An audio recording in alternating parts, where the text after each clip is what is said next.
Décédée ce week-end des suites d'un cancer, la comédienne Suzanne Somers, connue en France pour son rôle dans Notre belle famille, fut accompagnée par son mari jusqu'à la fin de sa vie. La télévision a dû, ce dimanche 15 octobre, dire adieu à l'une de ses anciennes gloires.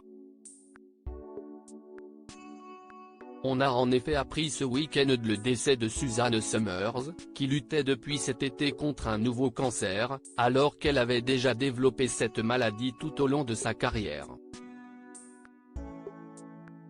Une disparition qui a ému beaucoup de personnes, notamment parmi les fans de Notre belle famille, alors qu'elle s'est éteinte paisiblement dans sa résidence de Californie.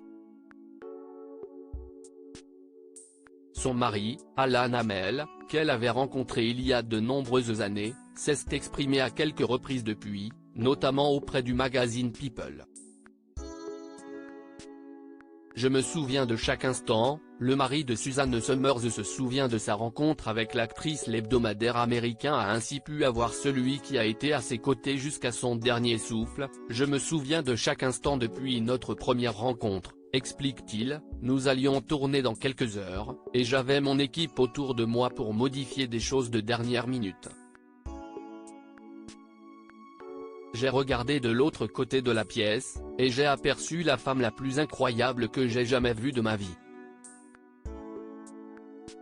Et je me suis dit il faut que j'aille là-bas et que je lui parle.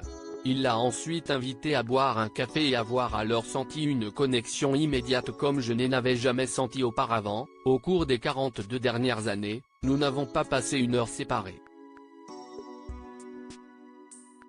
L'un de nos fils qualifie notre relation de codépendante, ce qui est probablement le cas, a-t-il ajouté.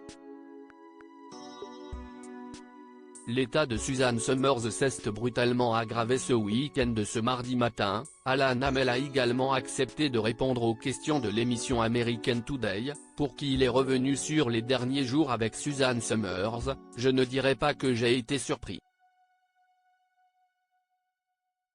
Elle avait une respiration lourde à la toute fin, et je lui ai donné un cachet pour qu'elle puisse mieux respirer, mais cela n'a pas fonctionné. Il se souvient d'un moment très paisible, elle était belle, et toute la famille est venue. Refusant de parler de moments sombres, chaque fois que je ne voyais un venir, je quittais la pièce pour être seul.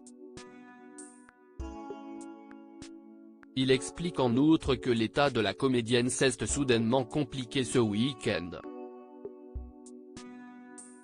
Elle n'arrivait plus à manger ou à parler. Face à la situation, Alan Hamel savait qu'elle ne souhaitait pas aller à l'hôpital. Elle s'est donc éteinte chez elle, dans son lit, à la veille de ses 77 ans.